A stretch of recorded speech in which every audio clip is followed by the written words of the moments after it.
Dr. Bayat is a specialist in the exploration and production of oil and gas. This has led him to serve in many oil and gas producing provinces around the world over the past 45 years. He has authored many industrial and scientific articles in his areas of expertise. The protection of the environment through the prevention of pollution in our rivers, lakes and oceans, land and air, has been his major concern. He has fulfilled this obligation through engaging in responsible operations, increasing social awareness of the public, by speaking on radio and TV, and delivering lectures at universities and other centers of learning over the past decades. Dr. Bayat has been a student of world religions and their respective scriptures, the history of nations and cultures, and in particular, the Baha'i faith. He has authored many articles in Baha'i publications and regularly presents on Baha'i radio and TV programs. For 7 years, he presented the teachings of the Baha'i faith as solutions to world challenges and religious issues through live televised interfaith dialogue at a Yaran program of Pars TV. Over the past 2 years, in another weekly TV program, in a Court of History, Dr. Bayat presents the Baha'i teachings as solutions to the past and present cultural and religious shortcomings of the Muslim world. Dr. Bayat is here to speak on freedom and liberty. This is the second part of his presentation on freedom and liberty, a perspective from the Baha'i Writings. In short, as to what was spoken of last time, Dr. Bayat will be giving us a recapitulation as to what has been discussed. However, in brief, this presentation, the concept of God and his unity, he has begun to introduce it as a model for the unity of his creation, and in particular humanity. And he will be elaborating on this right now.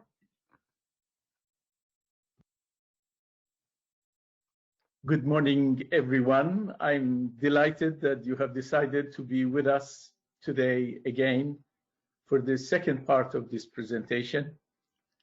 As in the introduction, it was said, the subject is freedom and liberty from the perspective of the Baha'i Writings. I would like, first of all, to share with you very quickly and briefly what was discussed last week, and then continue with the rest of the presentation for today. I offered some standard definitions of what freedom and liberty is, and shared varieties of aspects and the depth of what freedom and liberty implies to individual, society, and to the world. Then I shared with you the headings of the topics that we were going to cover. But most importantly, I started with the concept of divine unity. And I said that amongst most religions, certainly Abrahamic religions, the concept of divine unity has been accepted firmly. And the idea is that there is one God, basically. That's what it is. And people of all faith around the world worship the divinity in that spirit and in that sense, although with different names and pointing to different directions.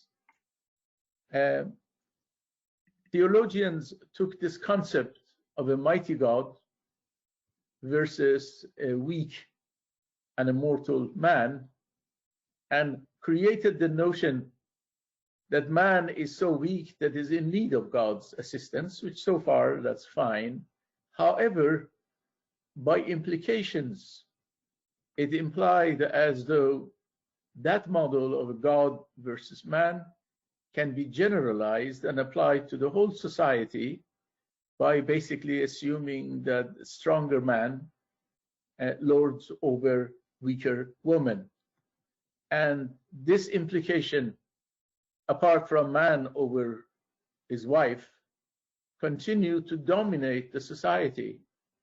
For example, ever since these concepts understood the fact that men were regarded as superior to women, received a justification for doing that by having a glass ceiling, for example, for the progress of women, and unfortunate other implications or misunderstandings of that concept that God is weak, strong and man is weak, resulted in notion that a free man is just like God and he's over the slaves, or the idea of a male over female that was mentioned earlier, or a believer versus an infidel or a non-believer, or a landowner versus a peasant, or whites versus blacks, with all the atrocities that that brought to humanity over several thousand years, or kings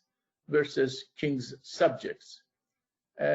There are many aspects of this notion that been used, and that unfortunately has resulted in great tragedies over the human life.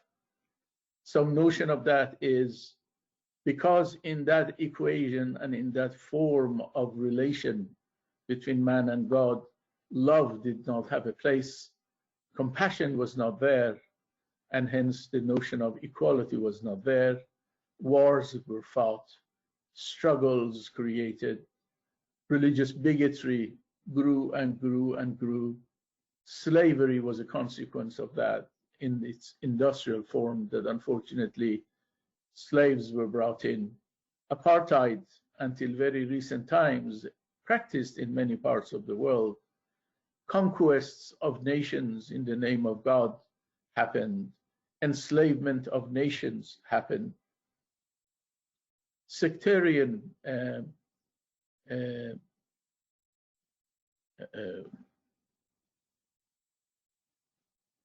approaches were taken, and within the branches of the same religion, wars were fought for a long time. Spanish Inquisition is another one that in history we remember. Crusades were wars between two great religions, Muslims and the Christians, Europeans versus people of the Middle East, which continued for a long time and resulted in a great deal of disasters.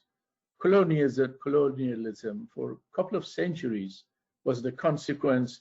Genocide of, for example, Jews, even in our recent times, in Second World War, was another consequence of that, and anti-Semitism, that with various ugly forms of it, is still in existence. So we can see that that model, which pictorially I can show some aspects of it, such as how landowners or landlords lords over peasants, even in ancient Egypt, or the way the blacks were treated as a consequence of that, because the slaves were told to be obedient to your masters as you're obedient to the church. Slavery, that's ugly aspect of human history, which existed from the old times always, except that with modern technology, the industrialization of slavery that brought millions of poor Africans that were enslaved by their own people in their own lands and sold to the whites to be brought to America, with pretty unfortunate aspects of that. You can see more modern version of that in society, where a boss could misbehave and treat the staff in the same way. Then I talked about a different take on the whole concept and notion of creation. And this new take comes from the Baha'i Writings, which states clearly that God's unity or divine unity implies also unity of mankind, and love is interjected into this. In other words, God loves to create mankind. Mankind, therefore, is unity should be respected in the same way that divine unity is respected, because this creation had been out of love. Therefore, a new theological model developed by the Baha'i Writings, which is the divine unity, results in unity of mankind, and that results in equalities amongst all mankind. And this came as a result of love, that we said it is love that brings this together, and love demands freedom. And without this freedom, love does not make sense. Therefore, this is something that in last week we spent much time on, and we said God created man out of his love. It's true that we are weak relative to him, but amongst mankind, we are all basking in God's love. And the purpose of mankind's creation is God's love for man, which puts a very different perspective on that. And we said that God's love for man requires a free will for the spirit of man that we will talk about in greater detail today. And we said that free will requires freedom for mankind, as well as equality. And we talked about the type of society we would like to have. We spent some time talking about what modern sciences of ours talk about the creation since the Big Bang, which is one of the theories that has been put forward. There will be other theories coming in later on, but for the time being, the idea is that some 14, 15 billion years ago, cosmic dusts in the universe resulted in the formation of galaxies and star systems and planets, and our planet Earth, which is a very tiny, small one of it, happens to be one of them.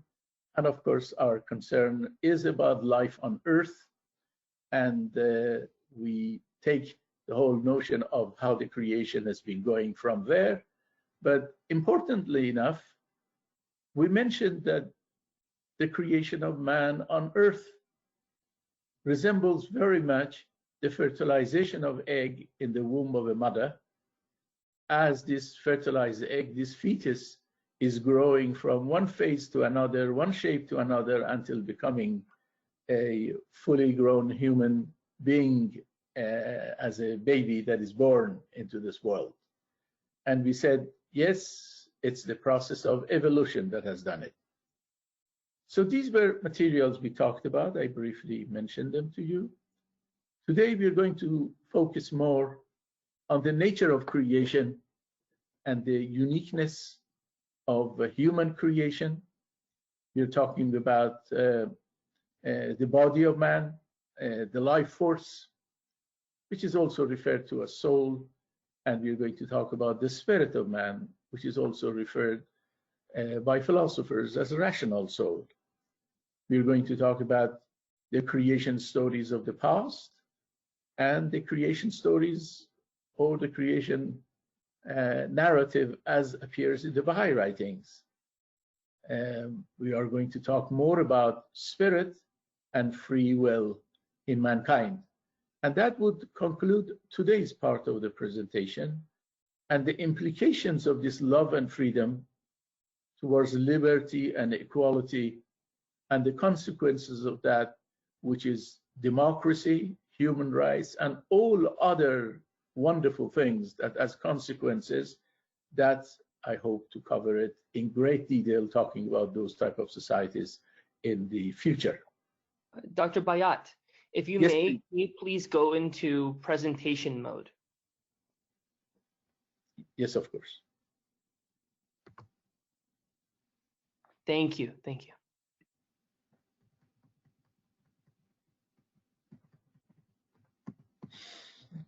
Is it better?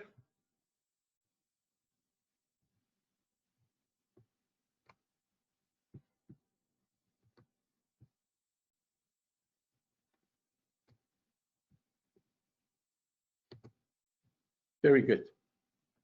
Today's our presentation focuses on the nature of creation and the uniqueness of the creation of human beings.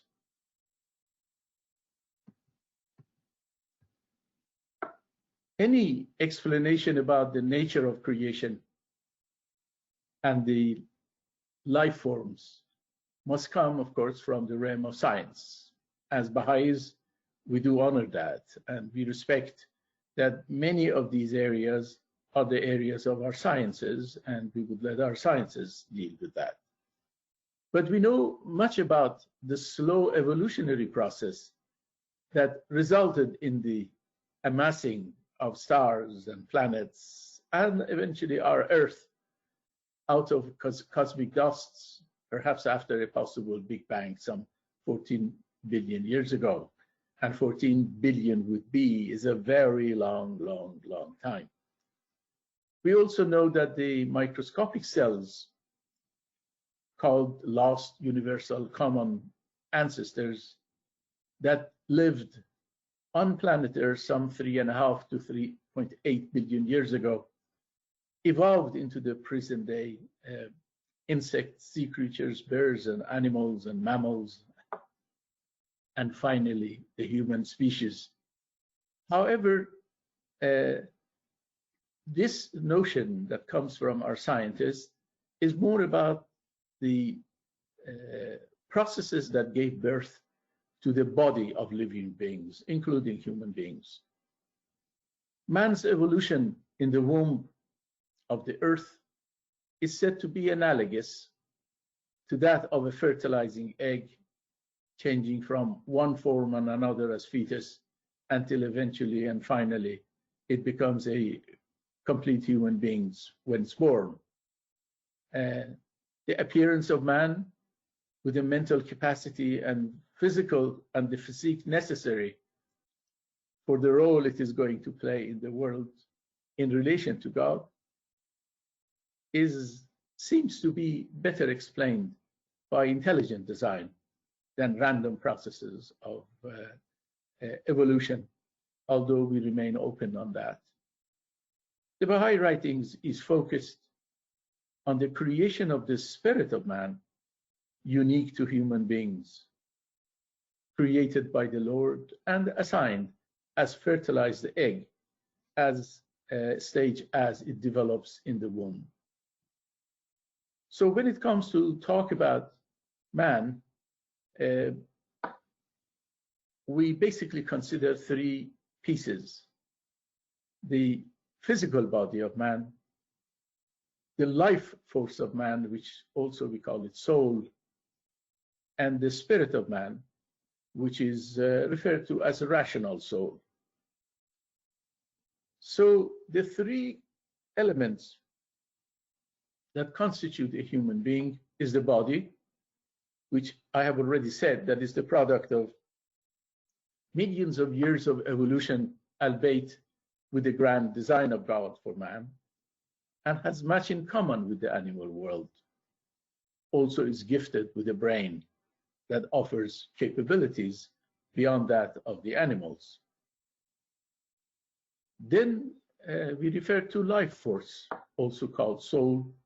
And this life force, which is also common in the natural world with all living beings, itself comes out of that process, and the life force survives as long as the body remains capable of holding its life force. And with the demise of the body, this life force also disappears. And finally, what is unique about the human beings is the spirit, which is referred to as the rational soul. The spirit, which is this unique non-material reality that is created at the stage of conception and the fertilization of human egg, that only links to each human being by love and attraction, and operates through the human brain and guides man's decision based on its ability. The physical body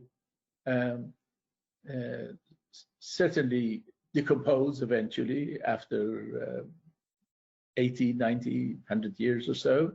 But the rational soul, the spirit, though it has a beginning, has no end, and it is endowed with everlasting life. Therefore, the Baha'i writings, in describing man, would simply say man is essentially a spiritual being with a material body. This makes man in need of material comfort, shelter, food, and so on, as well as spiritual nourishment.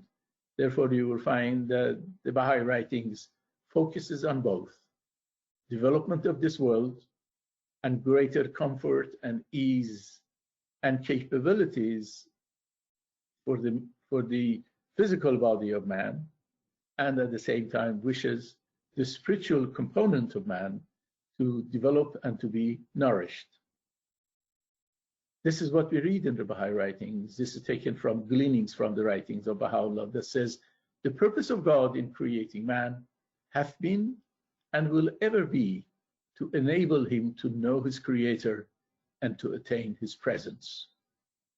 And it is on that basis that we say the rational soul or the spirit is going to survive, and it comes in this world acquiring virtues, and at the end of human life continuing its spiritual journey towards the Lord. The soul is not a combination of elements. It's not composed of many atoms. It's one indivisible substance and therefore eternal. It is entirely out of the order of the physical creation. It is immortal. This comes from the writings of Abdul Baha. Therefore, our view of the spirit of man is very different than the materialists that will see man being just another element, another animal, except cuter, cleverer, and more cunning, and able to dominate the creation. Though man has powers and outer senses in common with the animal, and that's true, all of our senses in many ways are shared with animals, and in some cases animals even have stronger powers of hearing or sight and so on than we do, yet an extraordinary power exists in him of which the animal is bereft, is deprived of. The sciences, arts, inventions, trades, and discoveries of realities are the results of this spiritual power, because we believe it is this spiritual power, the spirit of man, that guides man's activities and guides his brain to go through and make all these great things. These existing sciences like arts, laws, and endless invention of man at one time were all invisible. They were not there. Mysterious and hidden secrets is only an all-encompassing human power which has discovered and brought them all into being. And therefore, all these great imaginations we see as part of the achievements of the spirit of man, and we also believe a great deal of that comes as a result of the inspirations that the spirit of man receives. All things are subdued by the hand of man. He can resist nature, while all other creatures are captive of nature. None can depart from her requirements, but man is not like that. Man sees the gravity operating in the world and comes up with ways and means of overcoming it. Man would build mechanical means to traverse seas and machines to traverse lands and deserts. All of these comes as a result of the power of the spirit of man. Man's physical birth, with the creation of man's spirit, is the first stage in the process of man's spiritual progress towards the acquisition of virtues and noble qualities. The soul, meaning the rational soul, being exalted above entry or exit, ascent or descent, cannot be physically placed inside a body or have any connection with material things. That's why we explain that the relationship of the human spirit, which is in the world of the kingdom, but has this attachment of love to this fertilized egg, embryo, and growing fetus, and eventually a human being. That's that relationship. The human soul is exalted above all egress and regress, coming in or going out. It is still, and yet it soareth, it moveth, and yet it is still. It is in itself a testimony that beareth witness to the existence of a world that is contingent, as well as to the reality of a world that hath neither beginning nor end. Maybe in the future, getting into that subject at a later time in greater detail. And yet, mankind has always been eager to know where it has come from. And as a result, every nation, every culture has developed their own unique and sometimes related in many ways creation narratives. But in the presentation today, just for being brief, we will focus on the narrative creation stories that appears in the Jewish scriptures of, in particular, the book of Genesis. In summary, we read that God created Adam in the Garden of Eden out of mud, like a potter makes pottery, and gave him life. As a companion to Adam, he created Eve. He allowed them to roam freely in that garden with only one command, and that was not to take from the fruit of a particular tree, forbidden tree, let's say. Eve, encouraged by a snake, ate from that fruit and also shared it with her mate, Adam. They developed insight and realized that they were naked, and they used leaves of trees to cover their private parts. God walks into the garden, sees Adam and Eve in that fashion, and discovers what they must have done.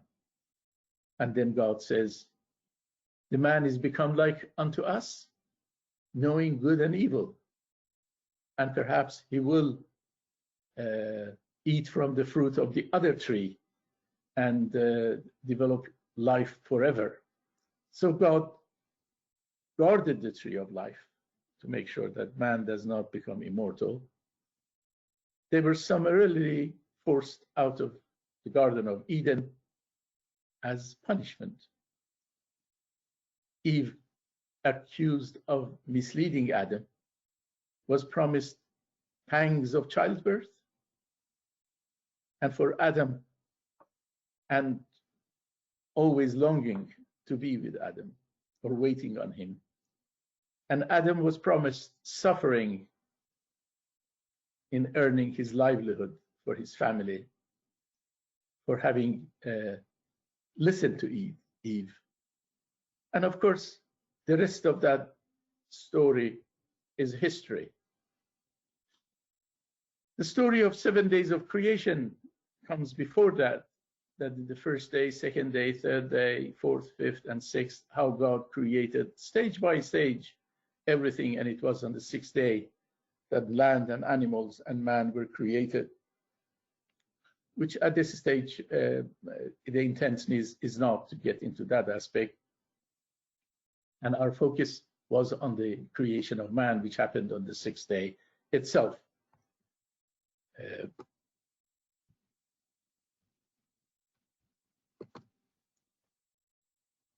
But what does Baha'i Writings say about these narratives, and in particular about this narrative of the book of Genesis? From the writings of Abdul Baha, that you may be able to read them in some answered questions, we read that this narrative is completely symbolic. And Abdul Baha goes on to offer us some meaning of this symbolic and metaphorical story. He says Adam signifies the heavenly spirit of Adam, and Eve, his human soul, basically his life force and all the needs that there is. And the tree of good and evil signifies the human world. As in the human world, light and darkness, good and evil exist as opposite conditions. And the serpent is the attachment to the human world. With these symbols, instantly, the story of Genesis begins to make some sense. When the soul and spirit of Adam entered the human world, when they had tasted from that fruit, and as a result, they were sent out. So when the soul and spirit of Adam entered the human world, he came out from that paradise and fell into the world of bondage, into the world of good and evil. For attachment to the world become the cause of the bondage of spirit. And this bondage is identical with sin, which has been transmitted from Adam to posterity. So the notion of sin also, that is so dominant and principal, for example, in Christian teachings, also begin to make its own sense here, but not in the way that they have understood it.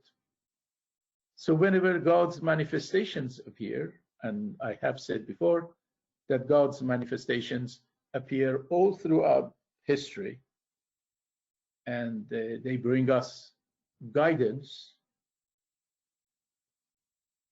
those who turn towards the word of God and these manifestations break from this attachment and sin,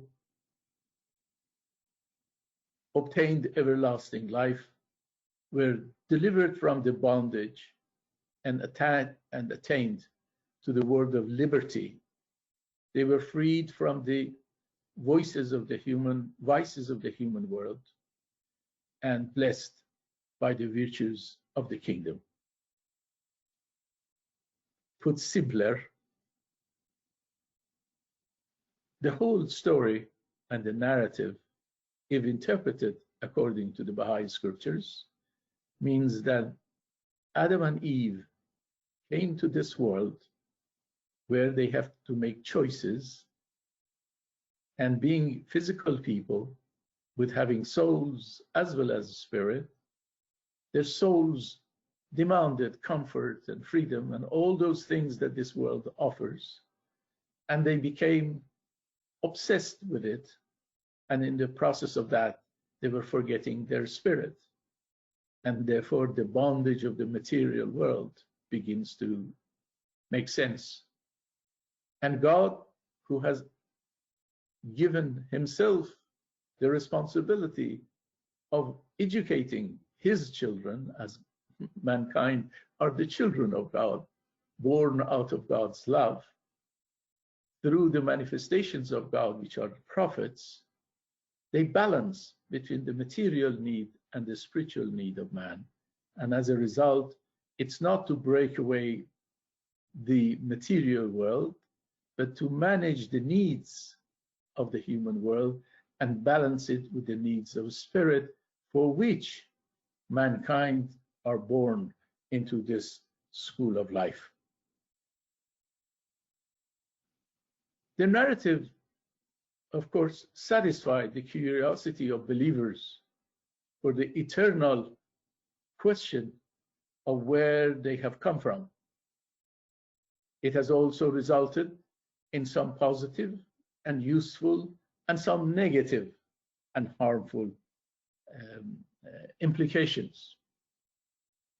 The earth, if that narrative is taken literally, the earth was taken as a prison, and life on earth as a prison sentence for mankind. In fact, when you read the words, sounds like a prison sentence. Even by implication, womankind was believed to be the cause of this fall from grace.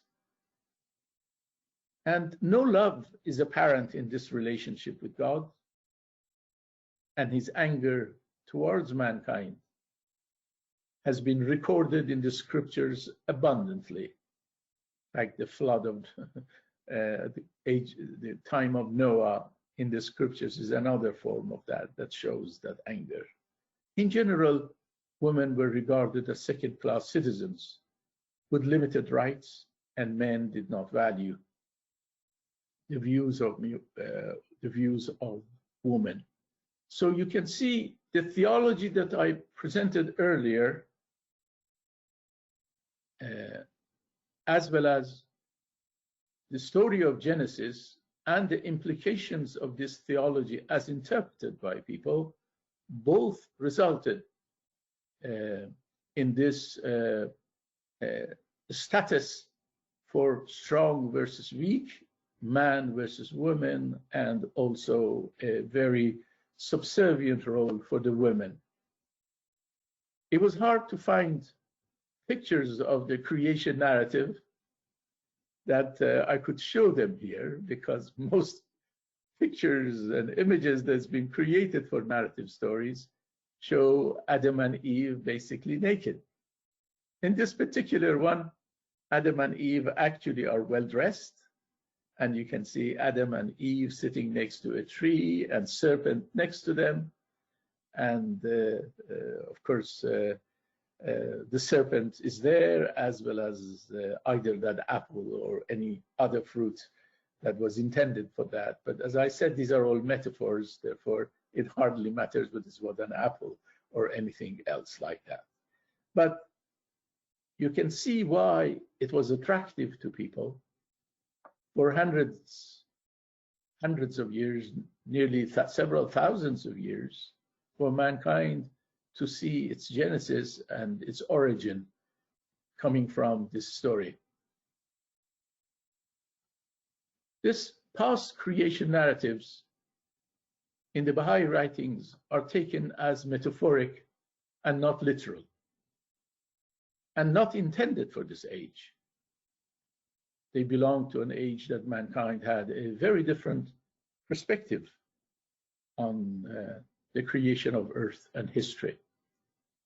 Taken metaphorically and symbolically, those scriptures, as I said before, appear very sweet and informative.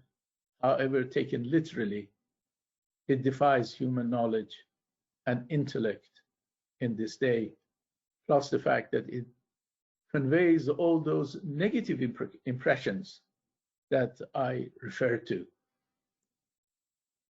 Like the expression, for example, that the earth was dead and spring came and it revived. This is a beautiful narrative, but it's a metaphor, because the earth was never dead, and when it blooms also is not alive. Therefore, the whole thing is a metaphor. Like the expression that appears in the Gospel of John, that the light shineth in darkness and darkness comprehended not. That truly the darkness is the ignorant human beings of the age of Christ, that the light being Christ himself came and they did not recognize him. So the scriptures in general are written in a timeless language, which is metaphoric, but the understanding of them requires a great deal more than literally taking those metaphors. The baptism itself is a symbol. With water, you clean the dirt from the body, and believe in Christ for them was really for repentance from sin, meaning coming back from sin, not to sin anymore. And the water just symbolic for that, associated with that act.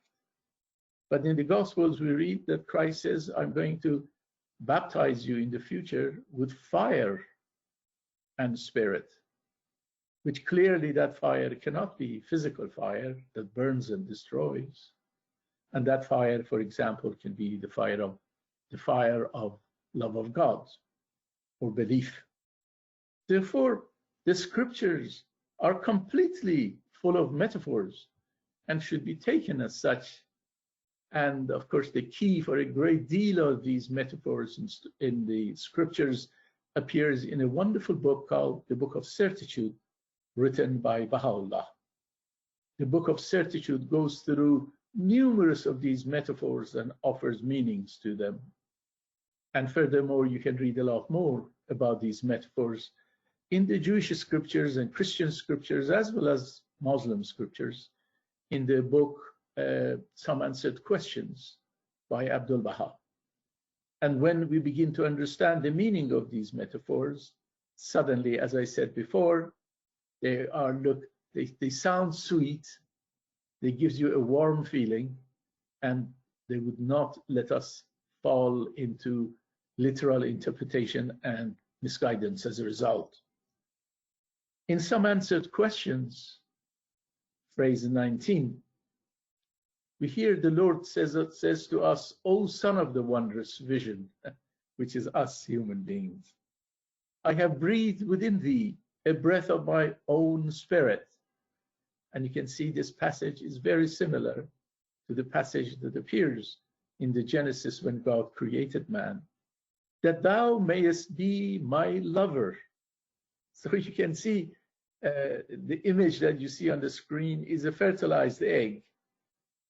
And at the time of conception, the spirit is created for it. Hence, God is talking to this spirit, says, I have breathed within thee a breath of my own spirit, that thou mayest be my lover. Because as we said, God created human beings out of his love, so that human spirit would reciprocate that love, and then says, why hast thou forsaken me and sought a beloved other than me? Which really refers to us becoming so busy with the material world that we forget why we have come here in the first place. The appearance of man in the physical form and other living beings on earth are part of a long evolutionary process. I have already attested to that. Man, although of greater intellect, nevertheless has inherited the characteristics of the animal world, which is aggression and lack of compassion, because he grew up with them in the process of evolution.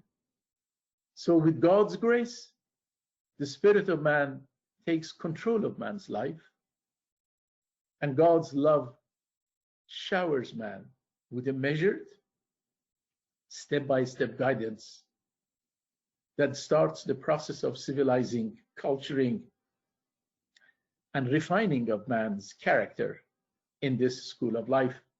And as I said before, in the Baha'i writings, life on earth is the life of the spirit in this school of life, to come here and learn. It's not a prison. The intent of this education through divine teachers has been to remove farther and farther from the characteristics of the animal world and substitute that with characteristics of human virtues. When we look at an image like this, in fact, if we look at an image of human world, human society, we see these physical bodies on earth. Each would see them as lots of different beings. They will look different, different color, different height, different age, different way of doing things. But in reality, all contain and share the same gem of spirit.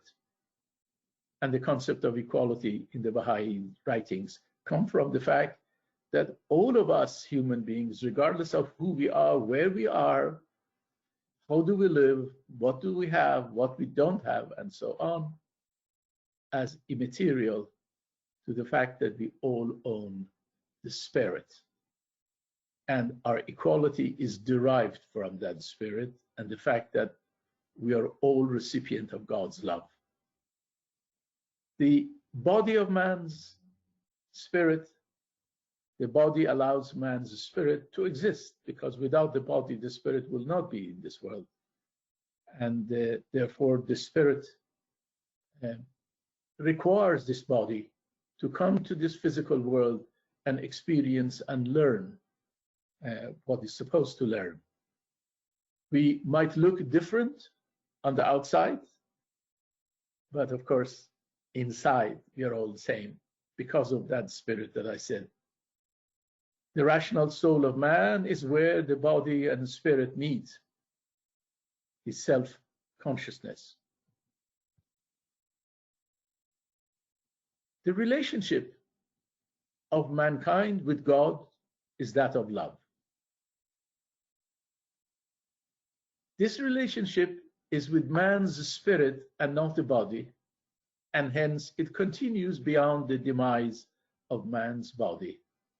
It's pretty important to recognize that at any stage after fertilization of the egg, if the body disappears, whether in a fetus form, embryonic form, or later, that spirit has been created and is recipient of God's love and will persist and would revive and move towards God. In this relationship, God takes the responsibility of educating man and slowly replacing the characteristic of the animal world with human virtues, such as compassion, sharing, and caring. These new attitudes that were initially reserved for the immediate family, slowly and step by step, reach the extended family, then the tribe, the fellow citizens of the city and country, and with the notion that the Baha'i faith has brought into the world, namely, we are all citizens of one world, and the world is one country, and mankind is citizens. This love will finally, in times to come, embrace the entire human race. Human virtues such as love, compassion, caring and sharing, concern for the weak, sick, young, and the elderly, honesty, truthfulness, fidelity, justice, fairness, and etc., these human virtues, are all experiential virtues and can only be learned in living with others. For those who would like to know why this spirit of man was born in this physical life in the first place, if it was intended to go and join the Lord in the spiritual world, the answer is precisely what has been mentioned, that to acquire these virtues that are going to be the currency of the spiritual world, that the spirit of man needs to learn, he would learn them through living in society. When a child cries and mother and father runs to assist, the child learns what love is and what love could do. The child learns in family what fairness is, what justice is, and what looking after the weak or sick, young and elderly means. Through love relationship, concepts such as honesty and truthfulness and fidelity begin to make sense.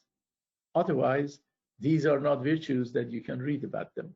These are virtues that you learn them through experience. So this earth, in a Baha'i perspective, is a school. And life on earth is for education in this school and not a prison sentence. Therefore, the purpose of the spiritual life on earth is the training of the souls to become worthy of Lord's love in this world and getting closer and closer to him when the body of man finishes its course. Well, dear friends, I'm grateful for your indulgence, staying with me in the course of this presentation. I hope I could convey some of the important themes that appears in the Baha'i writings, simplified in forms that I could understand and explain them to you. But this is a time that if you have any questions, I would be delighted to answer, knowing full well that the subjects of implication of that love and free will to the form of society we are going to have and to the type of world we are going to have, and the meaning of democracy and what it means from the perspective of the Baha'i writings, and end to wars and end to all those miseries that mankind have always suffered, is the subject of my next presentation that I hope I will have a chance and you will be able to join me for those, and that would conclude this subject. So I'm ready to take questions. I would be grateful if questions could be summarized for me so that in the remaining time, I will be able to answer them. Dr. Bayat, we have a question. The question is, we are told that our soul develops in this world. How about our human spirit or rational soul? Yes, it is the rational soul or spirit that experiences things in this world. What is referred to historically as soul is about life force, and that basically that life force relates to the physical body and its condition. And as long as that physical body is capable of performing its functions, the life force exists. And with the demise of the body, the life force, which is soul, goes away. But the rational soul or spirit is the one that in the Baha'i writings is referred to as unique to human beings, that will survive the demise of the human body. And the body is being created for that rational soul can come to this world, the spirit, learn all those virtues and qualities that I talked about. And with the demise of the body, that rational soul will continue its journey in the spiritual, endless, infinite spiritual worlds of God, ever getting closer and closer to the source of that good. But the soul, if by that is meant life force, ends at the end of the physical life of a human being.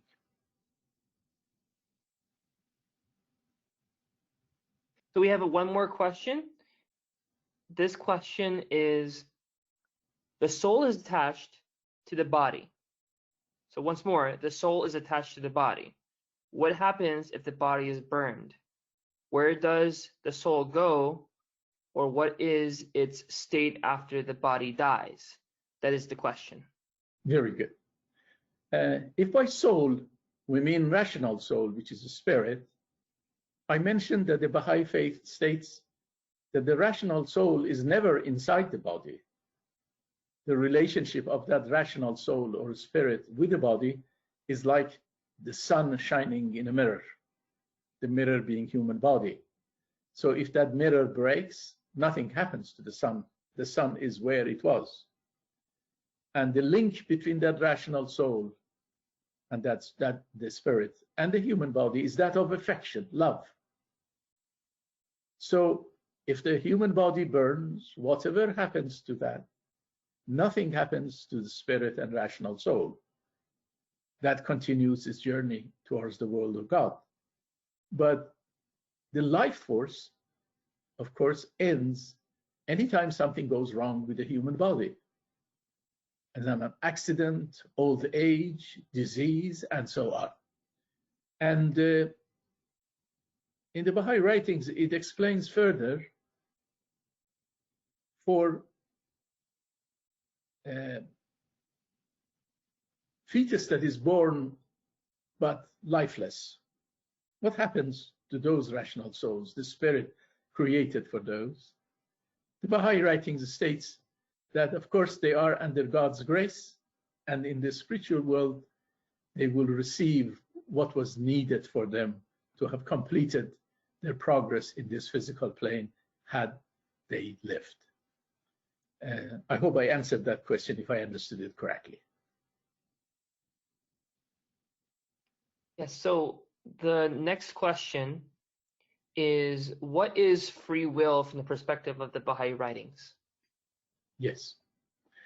As I mentioned, some of the most significant aspect of the Baha'i theology is that because God created man out of his love, in a love relationship, compulsion cannot exist. Jokingly, in some places, I have said that when you want to propose to your beloved, you don't carry a gun just, beloved, in case he says no. In a love relationship, it's based on mutual consent of both sides. And therefore, the spirit of man is being gifted with free will so that that love relationship is genuine love. And man chooses, as a result, to love God and to walk in ways that God wants him to go. So that free will is a characteristic of a human spirit and will continue its spiritual journey with the human spirit, is not something that is left behind. So this free will, in some ways, is responsible for all the disasters we have in the world, because man freely can choose to do what is right or what is not right. Whenever there are disasters caused by man, is the consequence of exercise of man's free will, and very often against the advice and teachings of the Lord. But if he follows the advice correctly, then this free will basically follows it. Man will reach safety. The human spirit is almost like a rider on a horse. And the free will is for that rider that chooses which direction that horse goes, and that horse being our body.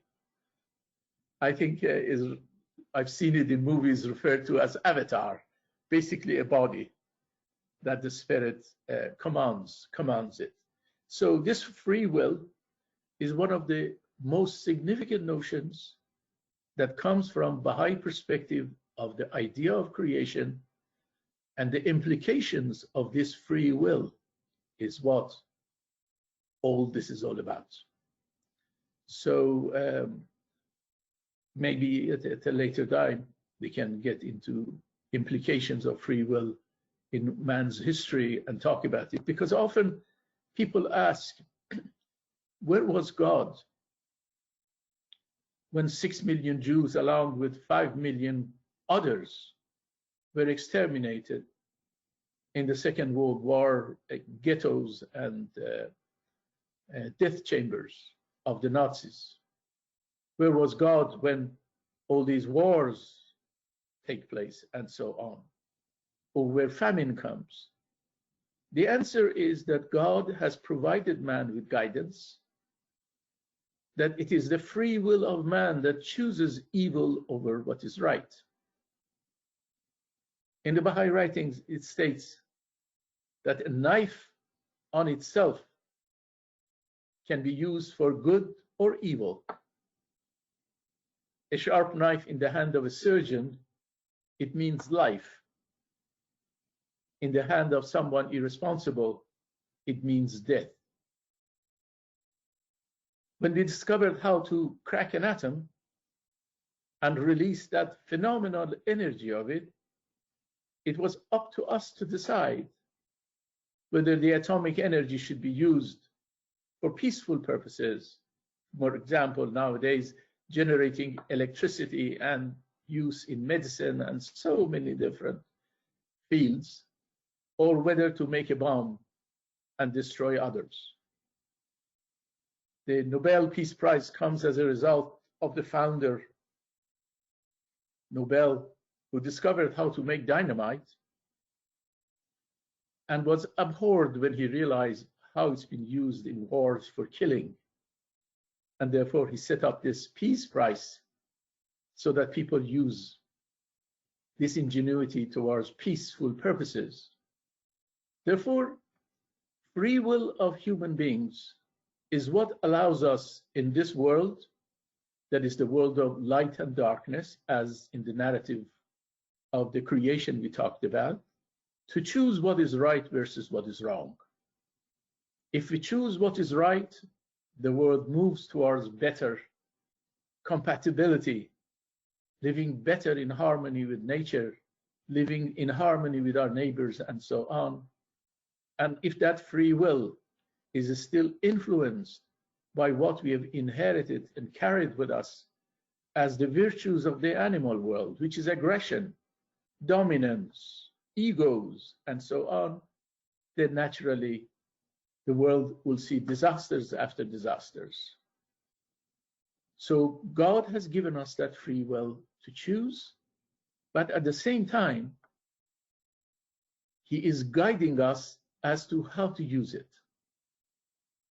And the difference between human beings is whether they take God's guidance to do what is good, or they will go towards selfish concerns, basically attachment to the material world, and hence the animalistic virtues that we have brought with us and have inherited through the days that we lived amongst them in the forest, with the animals basically being no different from them. Thank you. So we have two more questions we're hoping to ask or have asked. The first one is, what is the relationship of socioeconomic status and in poverty for those who are impoverished with freedom and free will? So how does this socioeconomic relationship between freedom and free will apply? It's the subject, as I said, of next week, that I talk about the implications of free will and this love to society. And you're going to hear me categorically, based on the Baha'i writings, to say, as long as we have extremes of wealth and poverty, we don't have freedom. As long as we have significant differences in the status of people in society, those who have power and those who don't have power, we don't have freedom. As long as there are people who don't have enough to eat versus those who waste so much of it, we don't have freedom. And I'm going to continue to say world democracy will never happen as long as these inequalities exist. As long as mankind sees itself as conquerors of this earth and want to exploit all of its resources without without concern for other creatures who inhabit this planet and share it with us, which is the plants and trees and animals that live on it, we don't have democracy. Therefore, it's exactly the implications of this free will. And free will, as I said, is just like a knife. Depending on what we do with it, we could either achieve health or we achieve death. Therefore, free will has been a gift of God to us, and it was the consequence of that love. As I said, love without freedom doesn't mean anything. So God had to give us love as a result of love, to give us this free will to choose. If we choose to follow His teachings, which is all about justice and equity in the world, between man and woman, between tribes and nations, between developed nations and developing nations, and so on, as long as we let such differences exist, we have really not used our free will in the way that it was intended. You're using it based on our attachment to the material world, which is where we want to show the difference. And I hope to be able to talk about the implications of democracy, the implications of education, the implications of equality, the implications of peace, all of them as a consequence of what we do with that free will. Thank you. So the last question now, again, we know you have to get going to your other presentation. So just in short, the question is, if the body doesn't abide by the rational soul after leaving this world, why should the spirit be responsible for the actions of that body? In an analogy, I said the rational soul or spirit is like a horse rider. The horse follows the order of that rational soul. And this is, of course, an analogy and has all the limitations. So don't tell me that if you have a body that a horse that rebels, that's not part of this analogy. In this analogy, rational soul is responsible for the behavior of this body in this world and whatever it goes after. And as a result of that, whatever happens, that rational soul is responsible for. In next week, when I talk about the implications of the rational soul, I also bring the subject that historically people were frightened of hell and were bribed by the idea of the gifts of heaven so that people would do what is right. I'm going to emphasize that love breaks all of that, because the Baha'i Writings states that our relationship with our Lord is love, and therefore if we follow his guidance in this life is for his love, but is not out of fear of hell and heaven, because physically such places in the Baha'i theology don't exist. The disappointment of that rational soul after the body's demise in this world, of what it has missed as opportunities, that spiritual, if you like, regret, sense of regret and loss is what we regard as hell, and then has the opportunity to make up for it in the next world. And happiness and joy of having done so many wonderful things and having learned so many of those great attributes and having done so many services in this world is the joy and happiness that that rational soul carries to the next world with it. And that's what we call heaven, the joy of knowing that the Lord is happy with us. That's all there is to it. Well, I thank you, everyone, for your indulgence, staying with this presentation this week. Thank you for your wonderful questions. They were all very nice indeed. And I hope to join you next week again.